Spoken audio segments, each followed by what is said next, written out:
선거 유세를 하던 민주당 송영길 대표 어제 습격을 당했는데 송 대표를 둔기로 수차례 가격한 70대 남성 경찰 조사에서 진술을 거부하고 있는 것으로 알려졌습니다. 네, 범행 동기 파악에 어려움을 겪고 있는 경찰은 오늘 내로 이 남성의 신병 처리 방안을 결정하겠다는 계획입니다.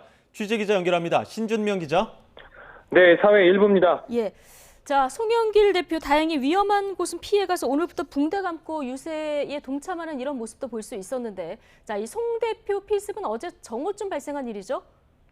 네, 그렇습니다. 유튜브 방송을 하는 70살 남성 표모 씨가 송영길 더불어민주당 대표를 습격한 건 어제 정오쯤입니다.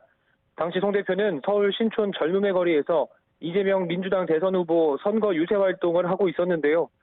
시민들에게 주먹 인사를 하던 송 대표 뒤로 보이는 남성이 표 씨입니다. 그런데 표 씨는 갑자기 송 대표에게 달려들더니 한 손에 들고 있던 검은 물체로 송 대표의 머리를 수차례 강하게 내리쳤습니다.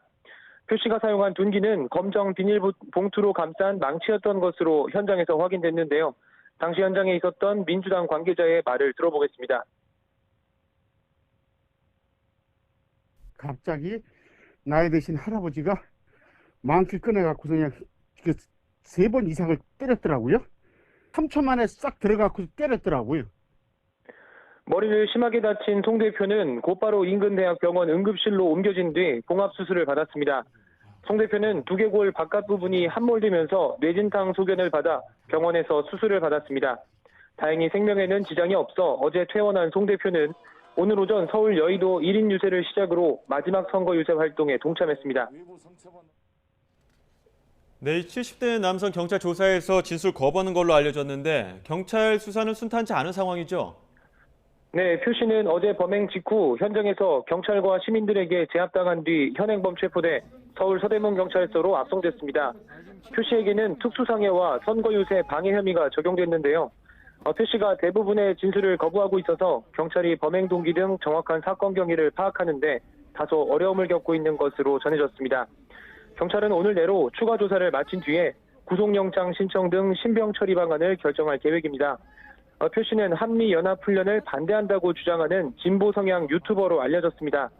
지난해 8월 여권에서 한미연합훈련을 연기해야 한다는 주장이 확산할 당시 송 대표는 한미 간 합의된 훈련은 불가피하다며 한미연합훈련 원칙론을 고수했는데요. 표 씨는 이에 반발해 송 대표의 공식 일정을 지속적으로 쫓아다니며 항의의 뜻을 전달한 것으로 전해졌습니다. 국민의힘 이준석 대표는 이에 대해 오랜 기간 송 대표를 따라다닌 것 같은데 계획된 범죄인 것 같다며 무탈하길 기원한다고 자신의 SNS에 적기도 했습니다. 표 씨가 벌인 피습 사태와 관련해 민주당 이재명 후보와 국민의힘 윤석열 후보 등은 용납할 수 없는 일이라며 잇따라 규탄 성명을 냈고 문재인 대통령도 민주주의에 대한 테러로 결코 있어서는 안 될 일이라고 지적했습니다. 지금까지 사회 일부에서 전해드렸습니다.